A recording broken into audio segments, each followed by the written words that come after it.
Kalau sejak jadi petani ke Pak? Perasaan senang sekali. Kita sebagai manusia harus punya beras. Hah? Lah berapa ekor jawi ke Pak? 3 ekor. 3 ekor. Sejak bilang ternak jawi kok. Sejak dulu. Ya sejak dulunya. Lah barakal yang menjual. Nan dapet dah selama bajawi. Piti.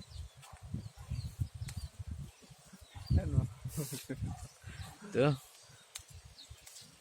Tuh ini anak buah saya. Mana bang? Kau anak buah? Kau tukang kandang gitu? Kandang buat sendiri.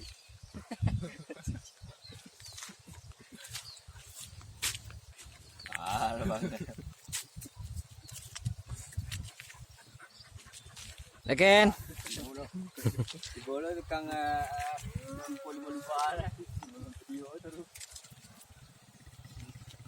Apa mau anak jawi kau? Semua kini sampai bulan dulu. Bulan.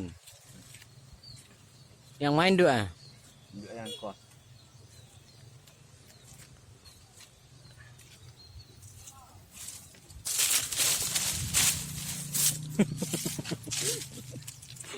Tukang kamera aja tuh guys.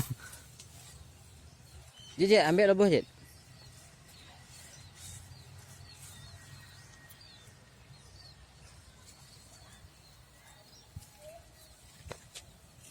Ko induknya.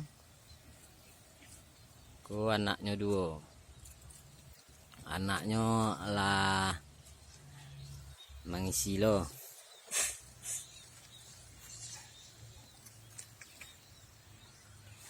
Suasana di tompek kami itulah contohnya.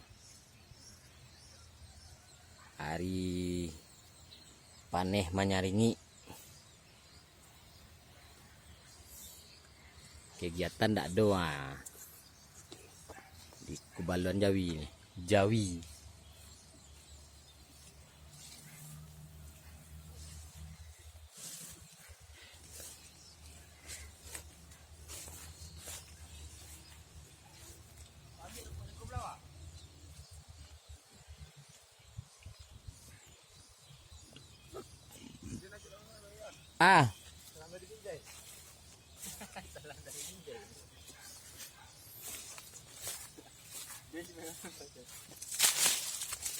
Mana pisang nih? Itu. Ngajar. Salam dari Padang Tinggi.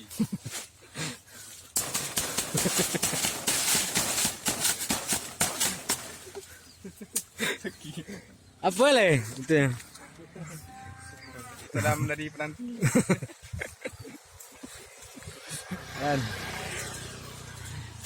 Segitu telok orang. Dek aja di rupanya pisau tu yo, di kulit pisau.